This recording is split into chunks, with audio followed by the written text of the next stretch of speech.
Olá, seja bem-vindo ao nosso programa Interação em Pauta. E hoje nós vamos falar a respeito de um tema muito importante que envolve você e as pessoas que te cercam. Nós vamos falar a respeito de liberdade religiosa nas relações de trabalho.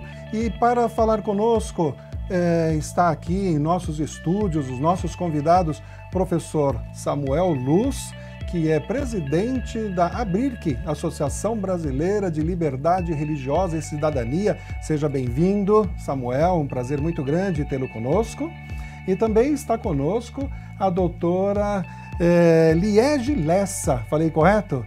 Ela é advogada trabalhista, membro da Executiva Municipal do PTB. Seja bem-vindo, é um prazer muito grande nesse bate-papo. E você também pode interagir conosco através do Twitter. Mande suas dicas, mande também as suas sugestões. O nosso Twitter é muito fácil, é @interaçãoptb.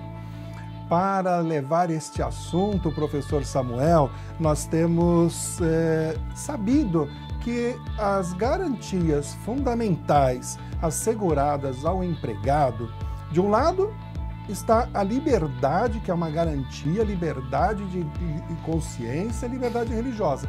E o outro lado, nós temos também a garantia ao emprego. Eu quero começar esse bate-papo perguntando ao senhor, o empregado, ele é um ser integral, ele não é fragmentado, ou seja, as suas convicções, as suas crenças, a sua liberdade de expressão, não dá para fragmentar essa dignidade. Eu gostaria que a gente pudesse estar conversando justamente sobre isso. Pensando assim, o empregador, ele pode proibir esta manifestação do empregado no ambiente de trabalho? Celso, é um prazer estar aqui, fico muito feliz. E essa pergunta que você faz, ela é muito oportuna no sentido de que, de fato, o ser humano, ele é um ser integral, tanto psíquica, mental, como fisicamente, né? E ele é portador de opiniões, ele é portador de posições. E o ambiente de trabalho, ele, salvo situação específica que impeça a produtividade, que impeça as condições propícias ao trabalho, ele tem total liberdade para expressar as suas opiniões, inclusive religiosas. Agora, é claro que o bom senso deve prevalecer, ou seja, ele não deve fazer do local de trabalho um espaço de proselitismo, mas o espaço para ele mencionar a sua crença, as suas posições, não há problema nenhum. Agora, também há a capacidade do empregador de comandar o espaço de trabalho. Então, precisa haver uma acomodação, um equilíbrio entre essas duas situações, mas proibir não é o caminho. Que nem este direito, ele está garantido na Constituição. O direito ao trabalho é um direito fundamental e também o direito de expressão, o direito à sua liberdade. O que realmente está na Constituição? Qual que é a matéria que lá está para a gente poder nos assegurar? Então, a Constituição, ela preconiza que ninguém será privado de direitos em função da sua crença, em função das suas convicções políticas, religiosas, entendeu? Então, não é possível que o empregado seja restringido nesse direito, mas também há que se ter a acomodação no sentido de que ali é um local de produção e aquela manifestação que afete a capacidade produtiva, naturalmente que o empregador tem todo o direito de intervir nessa situação. Perfeito, professor. Mas, doutora, muitas vezes nós temos visto pessoas que elas se queixam, porque nestas festas de final de ano, festas juninas, o empregador ele pede que os funcionários participem destas festas. O que a Constituição, o que a legislação trabalhista diz a respeito disso? Não fere a liberdade religiosa que o que o professor Samuel falava agora há pouco? Bom dia a todos. Não fere a liberdade religiosa porque se trata de um convite, né? Assim como o empregado tem direito à liberdade religiosa, o empregador também tem direito à liberdade religiosa, certo? Ele também pode fazer o evento, né? Respeitando a liberdade religiosa dele. Desde que se trate de um convite, não fere a liberdade religiosa. Agora, se o empregador usar o seu mando, o seu poder de mando e obrigar, fere a liberdade religiosa. É um tema polêmico, né? Porque nós temos muitas outras questões nesse aspecto, como o uniforme, por exemplo, né? Quando a pessoa adentra a empresa, não era aquele uniforme. De repente, no meio do caminho, há essa modificação de uniforme. A gente pode usar como exemplo essas meninas dos postos de gasolina, né? Um uniforme apertado, diminuído, boné. Às vezes isso não condiz com a religião dela, né? Então, Mas isso quando a pessoa entra para fazer parte daquele quadro de funcionário, isso já tem que estar em contrato? O ideal é um contrato claro, limpo, né? Um contrato que traga as necessidades de ambos, né? Como diz meu amigo Samuel, há o princípio da acomodação, né? É um princípio que vige no direito europeu. E a gente trazendo para a nossa realidade fica interessante, né? Se ao contratar a pessoa já sabe que vai passar por essa situação, então nesse momento ela pode dizer se concorda ou não, né?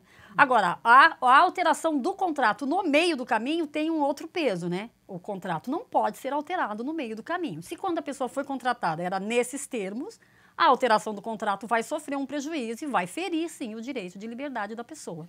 E ainda pegando nesse gancho contratual, ou nesse gancho de relação empregado-empregador, nós temos casos também de empregador que manifesta a sua fé através de audiovisual na empresa, através de propaganda, através de até passar para os empregados, até para que eles divulguem a fé que ele professa. O que diz isso a legislação? O que diz o direito?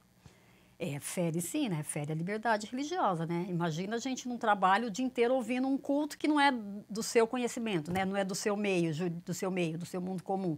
Fere sim. Eu acho que o empregador tem que ajustar, né? Tem que haver uma interação. De novo, vige o princípio da acomodação, né? Tem que ter um acordo entre as partes. Fere sim. A exposição, a obrigatoriedade, fere. Celso, se me permite uma extensão desse assunto, é aquele empregador, por exemplo, que é de determinada religião, que todos os dias, no início do expediente, ele resolve fazer um culto. Então, são 15, 20 minutos que ele chama todos os funcionários para participar daquele momento. Agora, os funcionários não são da religião do empregador. Logo, se todos forem constrangidos a participar, isso fere a liberdade religiosa, por quê?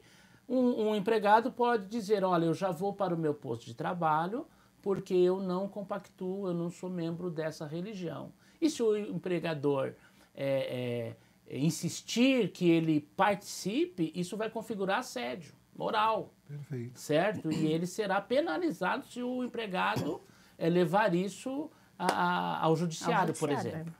Nós estamos falando a respeito desta questão, principalmente sobre contrato de trabalho.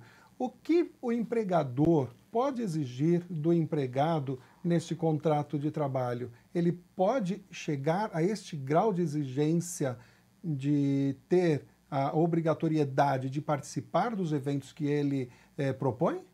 Não.